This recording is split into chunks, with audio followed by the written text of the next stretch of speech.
Sleeping pills, thrills, and a new king. The inside story of the World Chess Championship.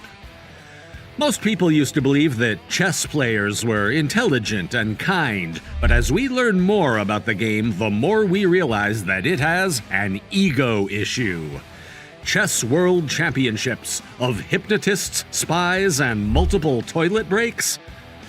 Chess players frequently use various tactics to acquire even the smallest advantages in order to win the title of World Champion. Welcome to Chess Mania. The king is dead, long live the Ding. China's Ding Liren is the new World Chess Champion. After a 24-day, 18-game marathon filled with anxiety and tremendous momentum swings, he is sitting down to speak the day after his spectacular triumph over Russian player Yan Nepomniachtchi. It turns out that Ding goes by the moniker Silent Storm, which is just as highly regarded as his decisive moves in the match. Drama off the board, thunder on it. That was the tale of this World Championship, which began when Magnus Carlsen opted to cede his throne and ended with Ding becoming the 17th World Champion in the annals of classical chess. What does being the World Chess Champion mean today? To win the championship, Ding defeated Yan Nepomniachtchi. However, the rules of the game have changed and the previous status indicators can no longer be as significant. In Astana, Kazakhstan, the World Chess Championship got underway with a flutter of uncertainty which seemed appropriate. A white pawn that Nepomniachtchi had pushed into the middle of the board caught Ding's attention as he sat at the table. Despite Nepomniachtchi's customary initial move, Ding continued to pause. After managing a shaky draw in the first of 14 games, he would later claim that his mind was diverted. "I'm struggling with my feelings and my emotions," he admitted. In November 2021, Magnus Carlsen was questioned by a fan about sharing his birthday cake with Yan Nepomniachtchi at a press conference while the two were engaged in a battle for the World Chess Championship. Both sides of the room grinned in response to the question. What? A cake story? With the history of World Championship matches, I don't think you would accept any piece of food from the opposing team, ever, the Norwegian said. Carlsen, who ultimately won the competition, will not be defending his title at this year's World Championship.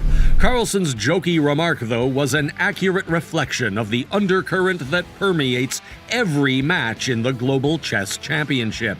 The drama of the most renowned chess tournament goes well beyond the 64 squares, and the strategies employed can even eclipse the Cold War spies' espionage techniques.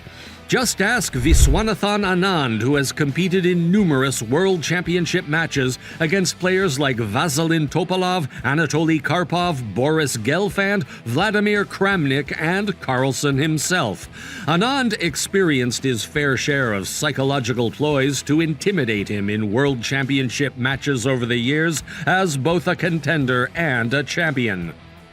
In Lausanne, Switzerland, in the 1998 World Championship match, Karpov defeated Anand. The Russian made sure that the defeated GM heard him tell a journalist that Anand was a nice guy who doesn't have the character for a big win. Later, when Anand and Topalov squared off in Sofia in 2010, the Bulgarian initially refused to speak to Anand at all during the contest. His manager occasionally pretended to be on the phone in front of the stage during games to give the impression that someone was passing him messages. That might not have been the case, but a supercomputer was actually working in his favor. Little did Topalov know that Anand was receiving assistance from former opponents Kramnik and Kasparov in his preparations, and that Future for Carlsen had sparred with him a few times in the lead-up, demonstrating the reality that chess players rarely have lasting friendships or rivalries. The fact that Anand's team had hired an undercover security agent to make sure that Topalov wasn't abusing his home advantage and installing bugs in the Indians' hotel room brought to light the air of paranoia that permeates players at the height of the World Chess Championship. Forfeits and proxy Cold War. Forfeited games? Topalov and Kramnik engaged in another very heated match in 2006. According to the manager of the Bulgarian team, the Russians made 50 trips to the restroom during one game, which raised suspicion because it was the only place in the arena that wasn't being recorded by cameras. Due to these allegations, the organizers asked the contestants to use the general lavatory instead of their private ones, which they then sealed shut. The ruling body also looked at the video to see how frequently Kramnik used the loo, far less than 50 times. The Russians forfeited the following game in protest of the decision to seal the restrooms. The event planners gave in, the restrooms weren't sealed. The match between Kramnik and Topalov in 2006 wasn't the first forfeited game in the World Chess Championship.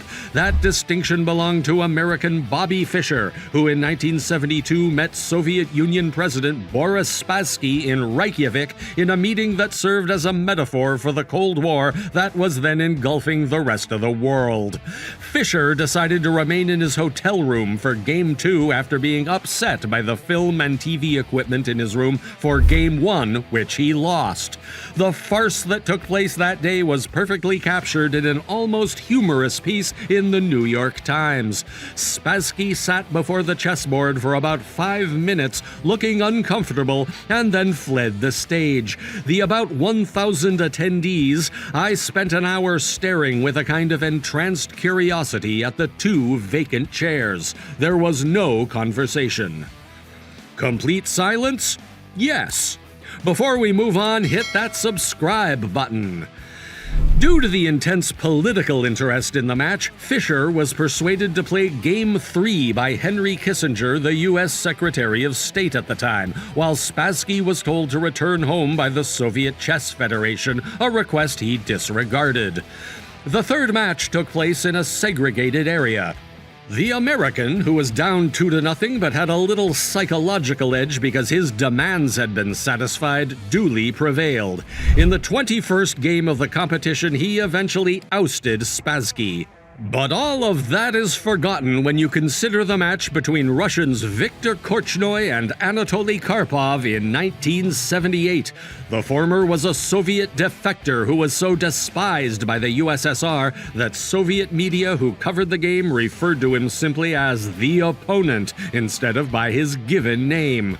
The Soviet Union's blue-eyed boy Karpov declined to shake hands with the defector because of his criticism of the country.